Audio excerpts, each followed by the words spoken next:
ห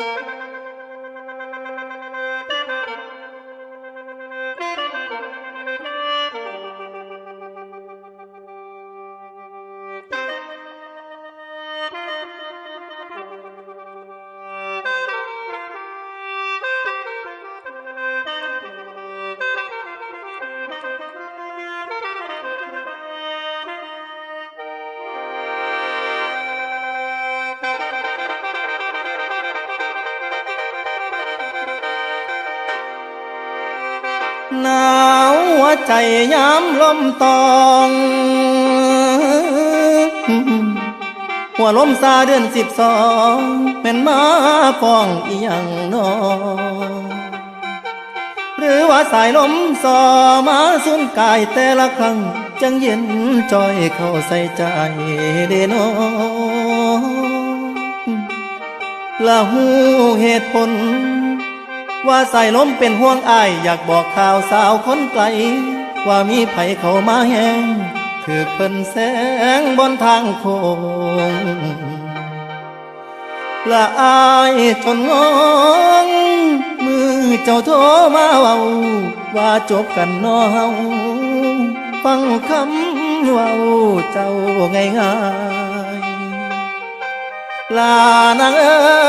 ยอายแปรลมแปรตายกินสุราอาบน้ำเหล้าผู้ใดเว้าบ่ได้ยินความว่างพังขาดสิ้นเหลือแต่กลิ่นความเจ็บความหนาวเหน็บในหัวใจเป็นเพิงไฟบ่พอช่วยสาวคนสวยเจ้าลืมอายน้องหักพี่อีหลีได้ยังจำได้เว้ากับพี่ลานางเอ้ยสัญญาไว้ว่าเดือนสี่สิหาเงินมาแต่งน้องของคำพร้อมซอยใส่คอละสิ่งบ่ฝันอายกับพ่อเวลาเปลี่ยนใจคนตามมีคนสามเข้ามาแทนเอิ้นว่าแฟนนอแทนอายเบิดความหมายแล้วบ่ชายคนนี้สิโทษว่าบุญบ่มีดอกเด้ออายบ่โทษเพิ่น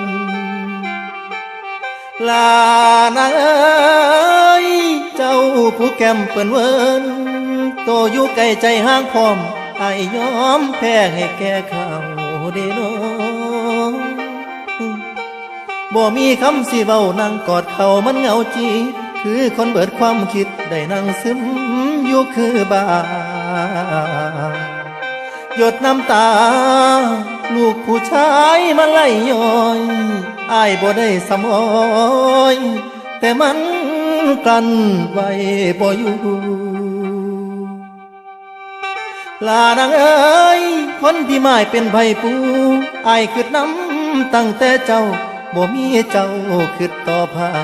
เด้น้อละคนที่แม่นแฟนบักอาย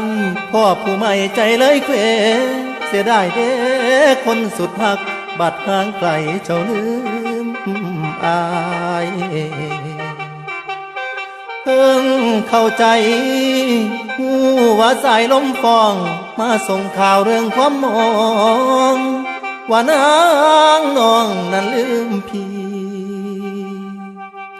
ลานางเอ้ยลืมอายแล้วอีนีคนเบิดหวังแทบสิลมสายลมฟองน้องเปลี่ยนใจ